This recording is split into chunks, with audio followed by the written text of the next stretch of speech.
Please be seated. बैठिए sir. किस batch में बच्चों आप?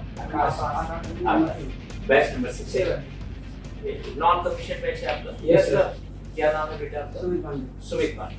कहाँ से हैं बेटे सुमित? हम में जा रहे हैं। मेजा से। आप बेटे? नाम क्या है? जी।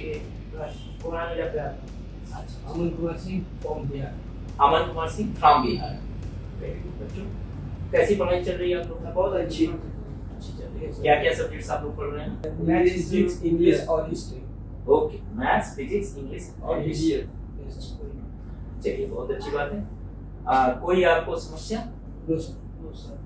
समस्या जरूर हुआ करती हैं, ऐसा नहीं है? एक डाउट। जी, डाउट था। बिल्कुल बताएं, क्या क्या डाउट था आपका? हमें सर मतलब कभी इमेजिनरी होता है, कभी रियल होता है। रूट्स के बारे में? ये सर, ये रूट्स।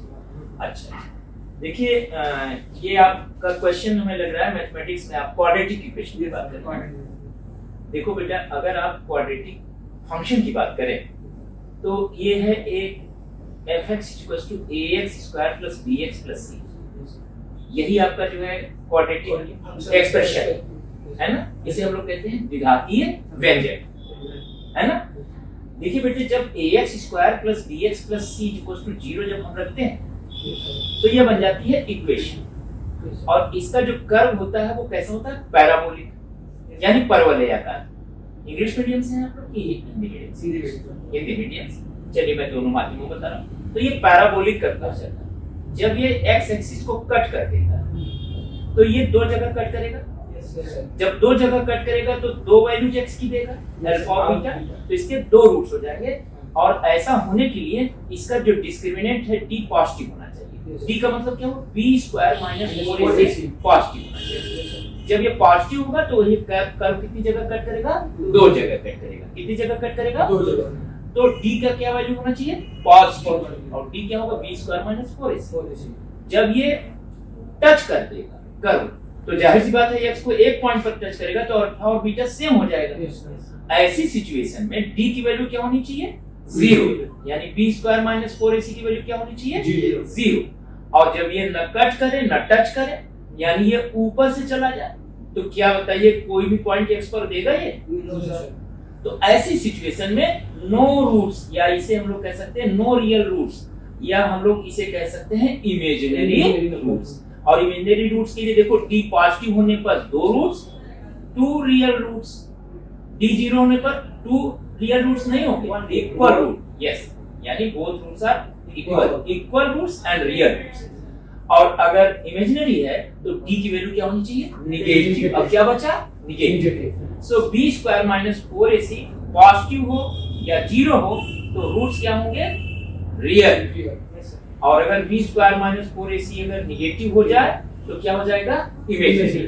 कंडीशन क्या है कि पैराबोलिक कर्व काटता है कि टच करता है कि न काटता है न टच करता है, यानी लीव कर देता है एक्स एक्सिस। ये कंडीशन है।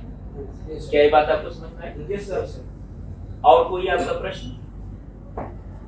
क्वाड्रेटिक या किसी में भी कोई भी आपका टॉपिक है बताएं। ये हम कैसे फाइंड आउट करें कि कोई इमेजिनरी नंबर किस इमेजिनरी से बड़ी है? अर्थात जैसे कि इमेजिनरी नंबर के बारे में अगर आप ये जानना चाहते हो कि कोई इमेजिनरी नंबर किसी से बड़ा या छोटा है तो यह बात एकदम इम्पॉसिबल, ये कभी नहीं हो सकता। एक इमेजिनरी नंबर दूसरे से ग्रेटर या लेस नहीं हो सकता।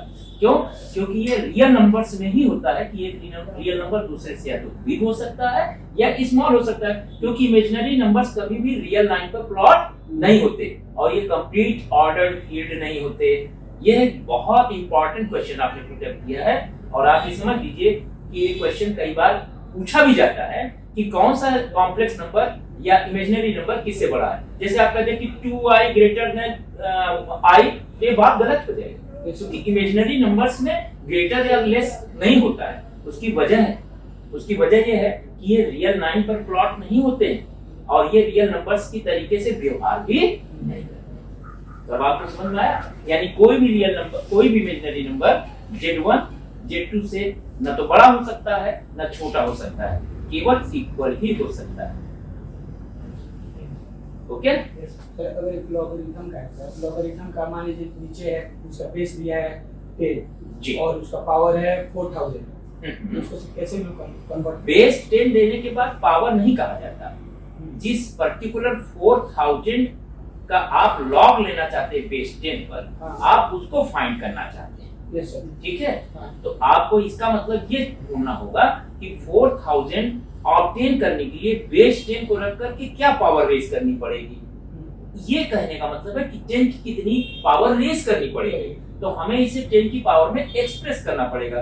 अब ये 4 इंटू 10 टू द पावर 3 हो जाएगा और यहाँ 10 टू द पावर y हो जाएगा। ऑब्वियस सी बात है कि ये 4 से मल्टीप्लाई हो रहा है, तो एग्जैक्ट रूट इसका एग्जैक्ट जो है हमारे लॉग में डायरेक्ट नहीं आ पाएगा, क्योंकि 10 की एग्जैक्ट पावर्स में ये एक्सप्रेसिबल नहीं है। तो हमें क्या करना पड़ेगा, एक लॉगरिथमिक टेबल के माध्यम से इसको हमें कैलकुलेट करना पड़ेगा कि फाइनली क्या वैल्यू है। जैसे मान लो उदाहरण के लिए आपने 4000 के बजाय 1000 रखा होता, तो ये 10 to the power 3 equal to 10 to the power y, तो y की एग्जैक्ट इंटीग्रल वैल्यू आ जाती थी। अब नेचुरली ये 3 से थोड़ा ज्यादा होगी, बट आप इसको अपने से मैन्युअली वैल्यू नहीं बता सकते, इसे लॉग के फॉर्म में लिख सकते हैं। 3.613 की वैल्यू निकालनी पड़ेगी ना, y की वैल्यू निकालनी है। y की वैल्यू निकाले होंगे आप, तो कैसे निकालने होंगे 3.61 लॉगरिथमिक टेबल से आएगा। इसमें अगर आप बेस 2 रखोगे, बेस 10 रखोगे तब नहीं आएगा, बेस 2 पे बेस e पे आएगा। Yes sir. समझ गए, इन्होंने बेस 10 रखा है ना। वही confusion। हाँ, तो कंफ्यूजन आपका है, नहीं क्लियर कर दिया ना, बेस 10 अलग चीज है। हाँ, वही। तो बेस 10 पे हम बताने की बात करें, बेस और कोई बेस पे नहीं, अलग अलग बेस पर अलग अलग वैल्यू देगा ना। अगर बेस e रख लोगे तो अलग आ जाएगा, बेस 10 रख दोगे तो अलग आ जाएगा।